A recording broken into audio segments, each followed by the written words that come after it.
This is Doron, and today I'm going to show you a neat game called Mystery Rummy, case number 1, Jack the Ripper.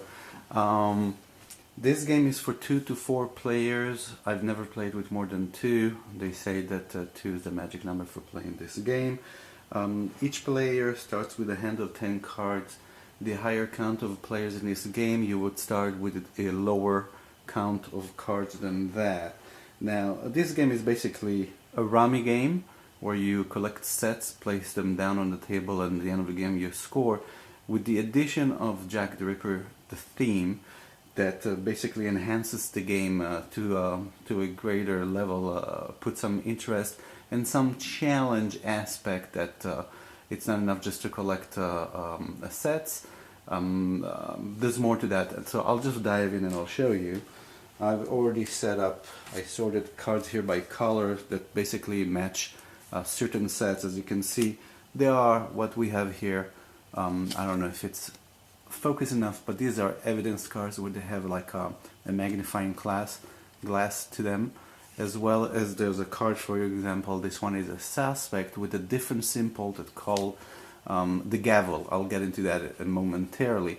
Now on your turn, what you do, you first pick up a card from either here, this deck, or the discard pile, which is called the Scotland Yard. Obviously in the discard pile you will see if there's any card that will be of interest to you while pulling it. I'll just start by pulling a card from here.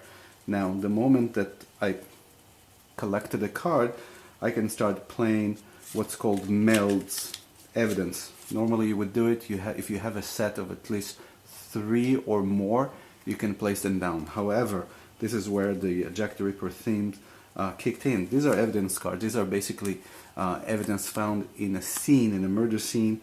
This one, the blue one, is specifically against a certain suspect. Thematically, you cannot play this card since there was no murder yet.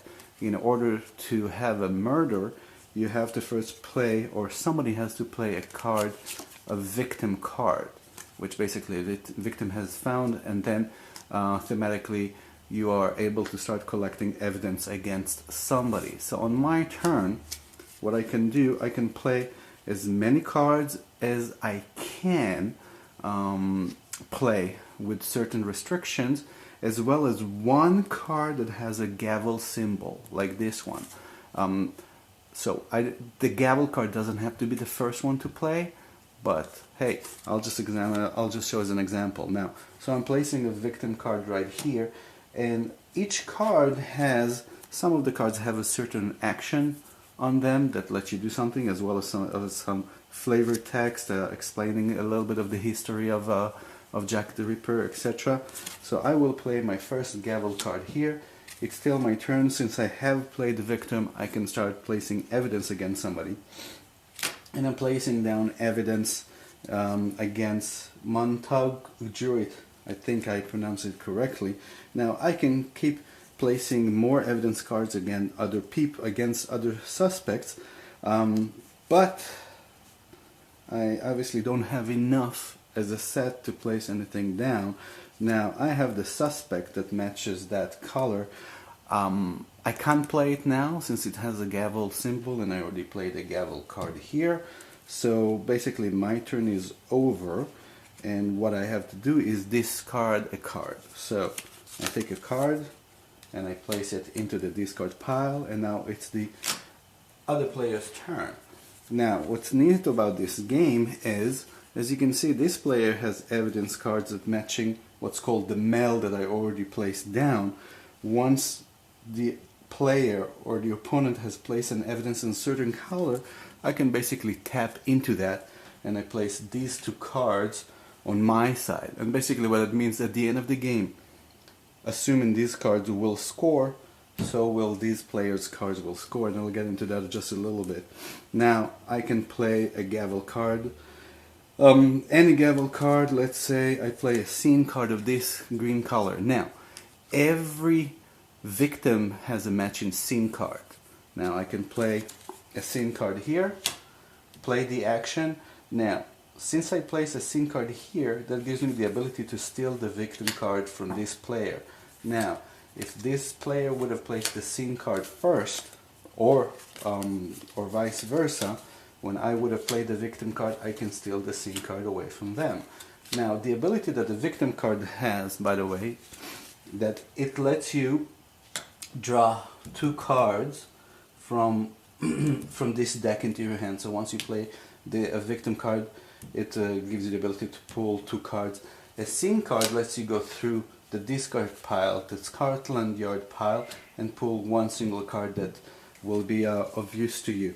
So basically you keep on going until certain conditions are met. One of them until somebody runs out.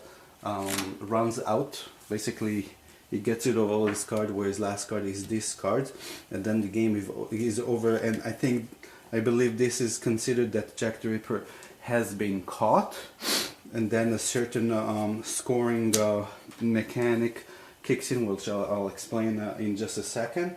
Another situation where the round might be over is if one of the players plays a card that's called the Ripper Escapes card. Let's see here if I can find that. Ripper Escapes card. Where are you? Wouldn't be funny if that would be the last one. Just a second. Of course, it's gonna be, there you go. No, that's Ripper Strikes. Ripper Escapes card. So there's a certain condition to be able to play this card, and it's worth 35 points. This card can be played once all of 5 victims are placed on the table. Then you can play this one, and there's a scoring mechanism that kicks into that as well. Now, I didn't touch really the winning condition is you keep playing until somebody scores 100 points. Now let's touch the scoring just a little bit. In the situation where the Ripper escapes, when somebody gets out of the hand and there's still card in this pile, then we take a look and see which suspect has the most evidence cards against them. And as you can see, each card here has a scoring. So this one has 2. So whomever suspect has the most cards combined, in this case it would be this one, then the scoring would double for both players. So this one will be 6 points, it will be 12 points. This guy will score 4 points times 2. When the Reaper basically is caught, you count the rest of the scoring of the cards that are down. Any cards that are left in your hand, they might penalize you in a certain situation, which I won't get into detail. Now that would be the Reaper. When the Reaper caught, also the Reaper escapes. When somebody plays the Reaper escapes card, they get 35 points, and then only the victim and sin cards are being scored. So that's also another way of scoring in this game. Reaper still is at large.